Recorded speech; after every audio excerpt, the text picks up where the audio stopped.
And that is Latalia. Well, I can honestly say I did not expect this. There is a woman sitting at the head of this table. You meet gazes with her. It is a strange experience. You can't just see her, you can sense her. Whatever strange modifications you have experienced, she has too. Her face has the same cold, ageless quality. Her eyes the same faint glow. She watches you with great interest. You aren't sure whether she recognizes you or is just pleased to be able to analyze a kindred spirit. When she speaks, her voice is calm and confident. She has spent many years being used to having her words obeyed. I am Latalia, one of the Shapers, then of the rebels, and now I will raise the track of ice from this low place. I have allowed you to find us and come to me because I wish to take the risk so many others have. I want to recruit this new mysterious Shaper, or Lifecrafter if you prefer. Come, sit, I would tell you more of us. Why is everyone so interested in me? She looks you over again. You can still ask that question. The world is balancing on the edge of a knife. Even the Shapers have come to question their path. One army could tip the balance in any direction. You are a Shaper, Lifecrafter, whichever, and you should know by now that one of your kind is an army in him or herself. You have not fully unlocked your power, but it is there. This makes recruiting you worth great effort. Why do you look at me like that? Do you know who I am? She thinks carefully before she responds. No, I do not know who you are, but I do know that you, like me, have been altered, forever separated from our kind by Shaper magic. You try to tell if she is lying or not, but her face is blank. For all you know, you bore a great grudge against her once. There's no way of knowing yet. Tell me more. Who are you? I am Latalia. Once I was Shaper Latalia, a good loyal Shaper, young, unthinking, following the rules, making the required hordes. I had promise, thus I was given an important mission. I travelled to a village called Dry Peak in the mountains to the south. A rogue Shaper was making new, unauthorized creations. The previous Shaper sent to deal with the situation had not succeeded. My job was to purge the mountains, destroying anything that displayed even a hint of the rogue, and it was there that I first met drakes and dracons. Latalia went to Dry Peak.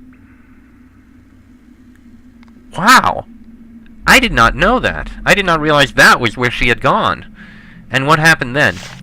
I had travelled through the mountains, slaughtering as I went. It was the first time I had killed for the Shapers. It had unsettled me. Then, in the highest peaks, I led an assault on an uncontrolled underground lair. It was there that I first met Galdring, the same Galdring that leads the rebellion now. Unlike his servants, he did not attack. Instead, he deflected my attacks, and he spoke. He found me in a moment of weakness, of doubt. His ideas, his hatred of Shaper law, his desire for freedom, it spoke to me, and, I confess it, his offer of great power was also welcome. She holds up her hand and looks at it. The slight glow of her waxy flesh, the power within her that, as in you, always seems to want to leap forth. The promise of power was kept. So I disappeared. I helped him escape and I fled the Shapers.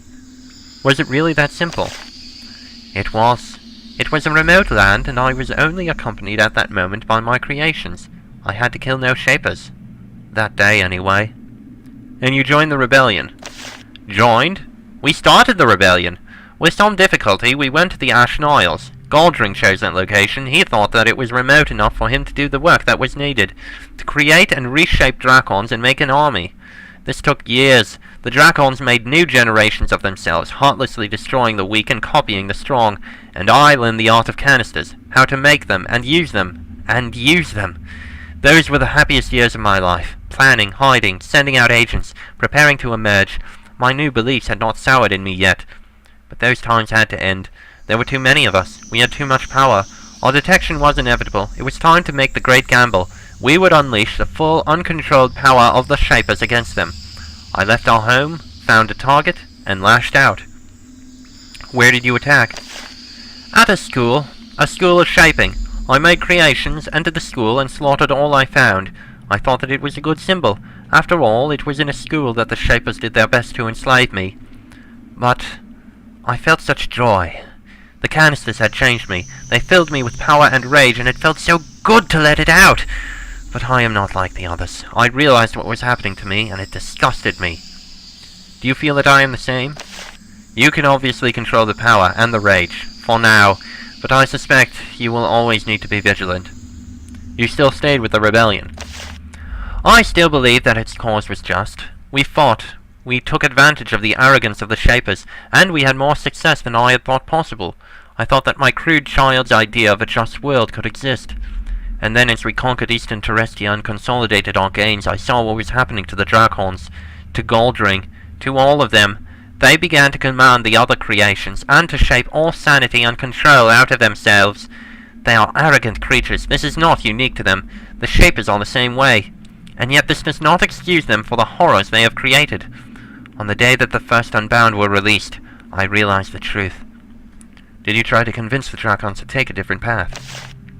Are you mad? Of course! Goldring was my...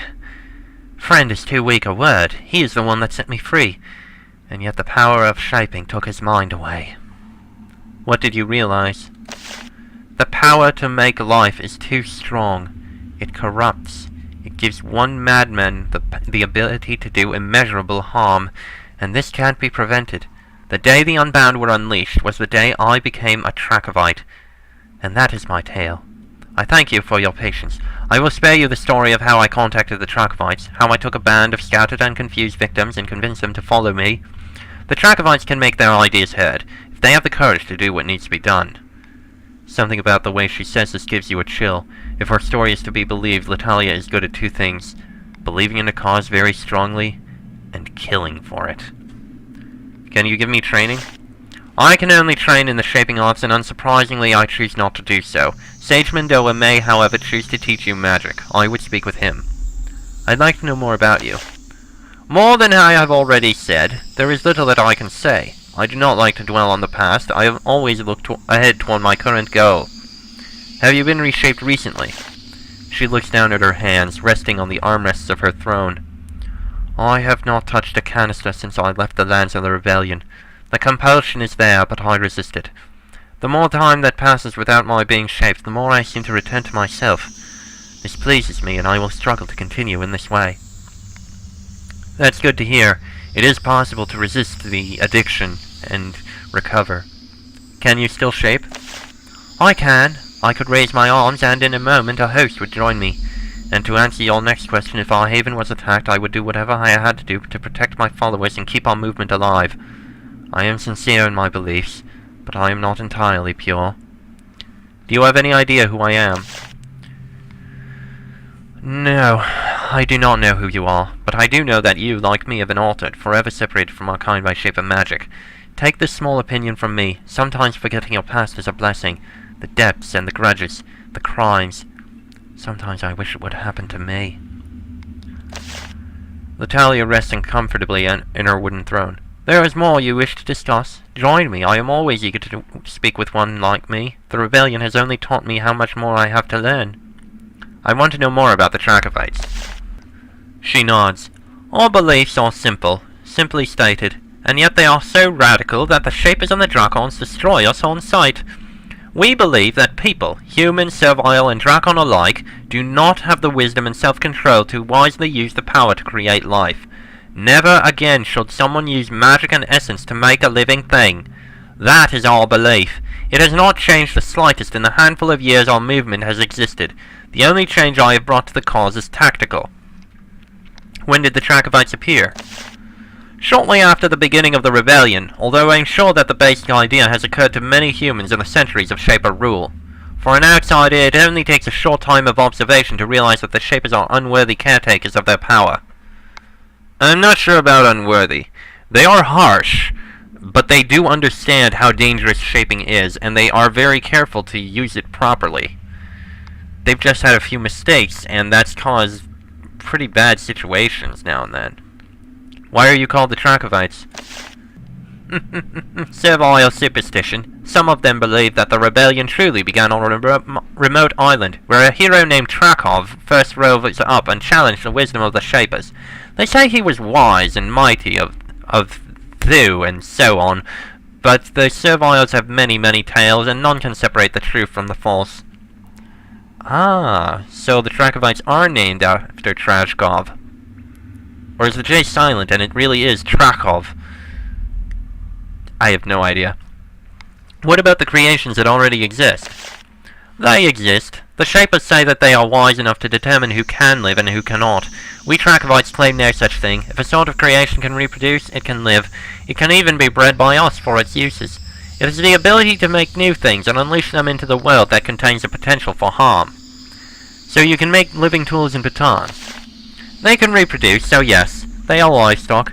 Unusual livestock granted, but the principle is the same. Some varieties of creation are still sterile. They will expire. But if a creature cannot reproduce on its own, does it truly have a place in our world? Why is making new creation so harmful? Ask those whose cities have been destroyed by the Unbound. Every new creation, plant or animal, carries a new risk. Every one, once released into nature, can do great harm. Or great good. Many varieties of creation are beneficial. You would deny us all the good new shaping can bring. One bad creation can undo the good work of 10. We are not as naive as you. People cannot yet be trusted with this power. How are your tactics different? Terrestia has been under Shaper rule for centuries. Everything on our land, the plants, the animals, the people, their thoughts, they have all been remade to fit Shaper belief. To change this will be extremely difficult. It will require sharp, powerful shocks, delivered at exactly the right place and time, without mercy.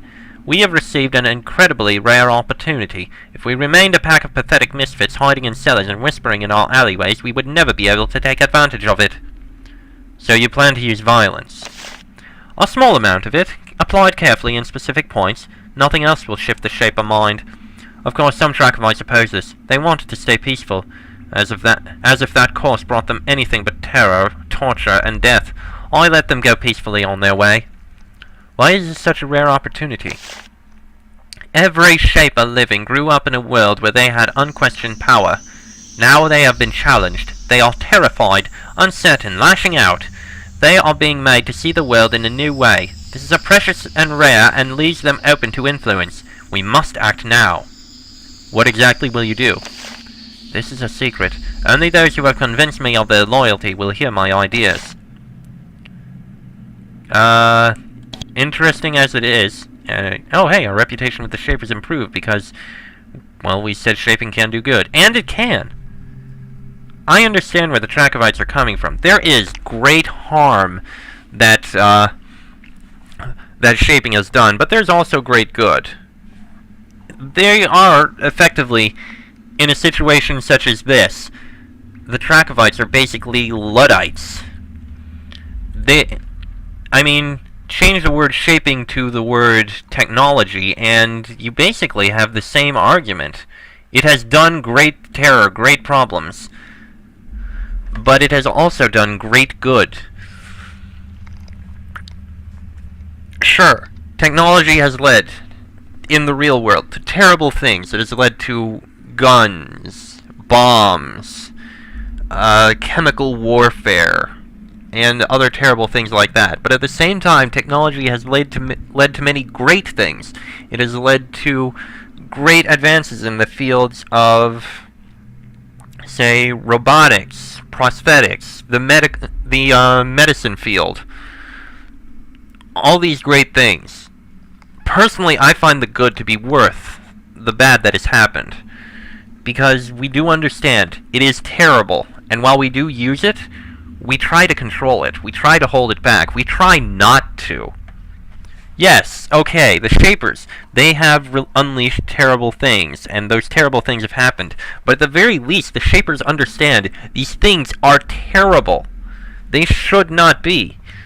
And they try to hold back on it. The Shapers, for all their faults, they understand there are bad things, these are bad things, and they try to do everything they can to keep it under control. I'm not going to join the Trachovites. I can understand and see where they're coming from, but they are extreme in their beliefs, and I don't think I can support it. I have no problems with them. If you want to live in a world without Shapers, you want to find some place where you can be on your own, you can live without shaping, you don't have to deal with it. You know what? Fine. If the Shapers come to try and kill you off, I'll defend you, because you have the right to live as you want. But trying to force this upon everyone else, trying to force the Shapers to change, trying to force each and every single person to accept the way you are, that I am afraid I can't stand with. So, Trachovites, I'm not going to tell people where you are. I'm not going to oust you. But I'm not going to help you completely destroy the world of shaping. This box is full of old notes, lab journals, half-finished research articles, and related debris from a life spent in laboratories. One recent item gets your attention. Also, when we no longer make creations, that doesn't mean that we cannot fully utilize those creations that have already been created. For example, were I to infuse a length of wood with berserker spores and a Dracon scale I happen to have lying around, what harm can I have done? How have I violated the rules of the Trachovites? We'll leave that be.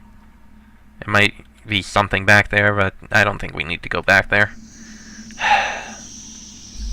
And this is breeding hall. This is a breeding hall. The Trachovites are raising turrets, living tools, thorn bushes, and other bits of already developed shaper inventions.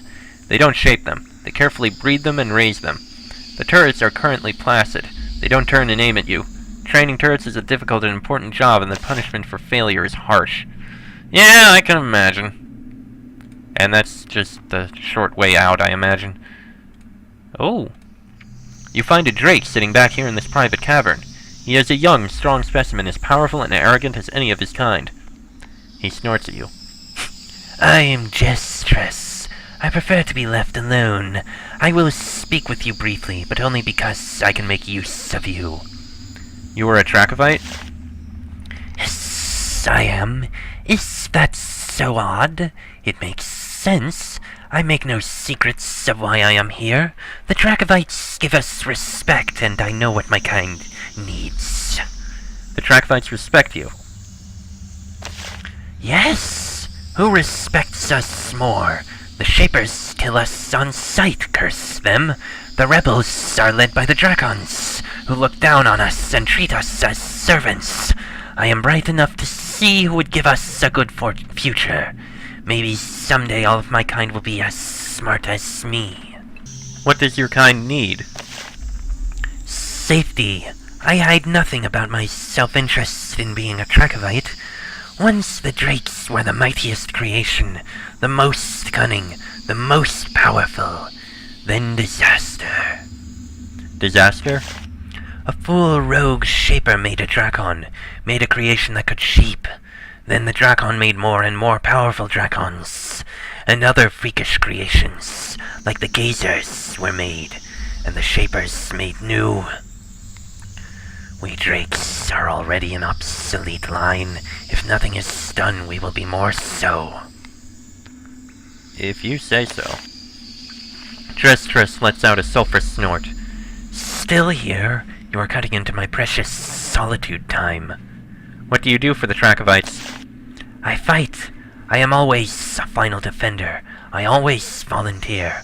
When the Shapers attack this haven, like they attack every haven, I stay and fight until all others escape. And you survive. Gestress turns and shows you his side. A spectacular scar runs the whole length of his body. Then he laughs. Think this is bad? You should see what happened to the Guardian who did this to me. Why do you take such a risk? For my kind, the greatest honor is to slay a Shaper, the cursed ones who would make us cease to exist. We feed on them when we can. Being with the Trachovites has brought me much honor. Okay then. You would make use of me. How?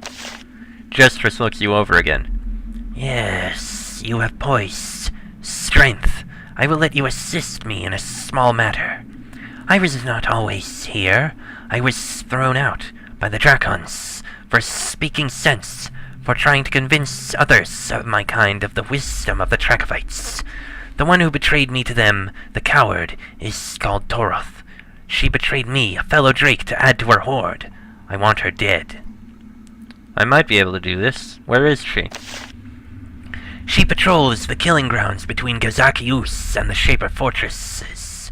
I say this for her. She is no coward. She lives for the hunt, but she must pay for her treachery. Find her, slay her. You will be rewarded.